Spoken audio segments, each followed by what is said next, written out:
খালেদা জিয়ার খালাসের বিরুদ্ধে শুনানি আজ।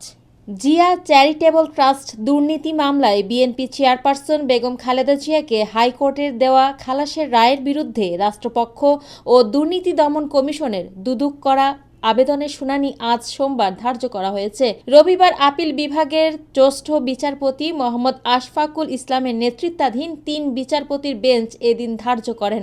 আদালতে দুদকের পক্ষে শুনানি করেন আইনজীবী আসিফ হোসাইন এবং রাষ্ট্রপক্ষে ছিলেন অতিরিক্ত অ্যাটর্নি জেনারেল ব্যারিস্টার অনিক আর হক। বেগম খালেদা জিয়ার পক্ষে ছিলেন ব্যারিস্টার কায়সার কামাল, ব্যারিস্টার রুহুল কুদ্দুস কাজল প্রমুখ।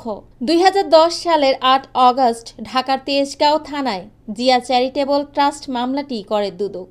এতে ট্রাস্টের নামে অবৈধভাবে ৩,১৫,৪৩,০০০ টাকা লেনদেনের অভিযোগ করা হয়। ২০১৮ সালের ১৯ অক্টোবর ওই মামলায় রায় দেন ঢাকার বিশেষ জজ আদালত ৫। এ রায়ে বেগম খালেদা জিয়া সহ ৩ আসামিকে ৭ বছরের কারাদণ্ড ও জরিমানা করা হয়। অপর ৩ আসামি হলেন বেগম খালেদা জিয়ার তৎকালীন রাজনৈতিক সচিব প্রয়াত হারিস চৌধুরী, তৎকালীন একান্ত সচিব জিয়াউল ইসলাম মুন্না ও সাবেক মেয়র প্রয়াত সাদেক হোসেন খোকার একান্ত সচিব মনিরুল ইসলাম খান। পরে হারিস চৌধুরী ছাড়া অন্যরা হাইকোর্টে আপিল করেন। রাজনৈতিক পট পরিবর্তনের পর এই মামলায় গত ২৭ নভেম্বর খালেদা জিয়াকে খালাস দেন হাইকোর্ট।